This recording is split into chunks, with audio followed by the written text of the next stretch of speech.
আপনার যদি শারীরিক সামর্থ্য থাকে, আর্থিক সামর্থ্য থাকে, তাহলে ইসলাম আপনাকে 4টা বিবাহর অনুমতি দিয়েছে। ফানকিহু মা তাবা লাকুম মিনান নিসা মাসনা ওয়া সুলাসা ওয়া রুবা।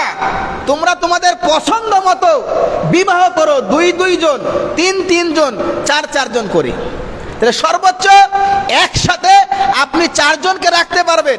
তা আপনার যদি শারীরিক সক্ষমতা এত বেশি হয়, তাহলে আপনি বিবাহ করুন।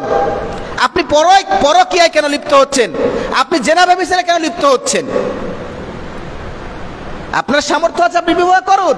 আল্লাহ তাআলা আপনাকে সুযোগ দিয়েছেন। সূরা নিসার মধ্যে আয়াত রয়েছে যে শুরু হয়েছে 2 জন দিয়ে, 3, তারপরে 4। ফাইন খিফতুম আল্লাহ তাআদিলু, যদি তোমাদের ভয় হয় যে তোমরা ইনসাফ করতে পারবে না। কারণ আপনার যদি 4টা বিবাহ করেন, 4টা মেয়ে কি একই বয়সের হবে? একই রকম কি সুন্দরী হবে? অবশ্যই কম বেশি হবে। আল্লাহ তাআলা বলছেন যদি তোমাদের এরকম ভয় হয় যে তোমরা তাদের মধ্যে কি করতে পারবে না, সমতা বিরাজ করতে পারবে না, ইনসাফ করতে পারবে না, ওয়াহিদাতান, তাহলে একটাই বিবাহ করো। ইসলাম আপনাকে 4টা বিবাহের সুযোগ দিয়েছে, আপনি বিবাহ করুন।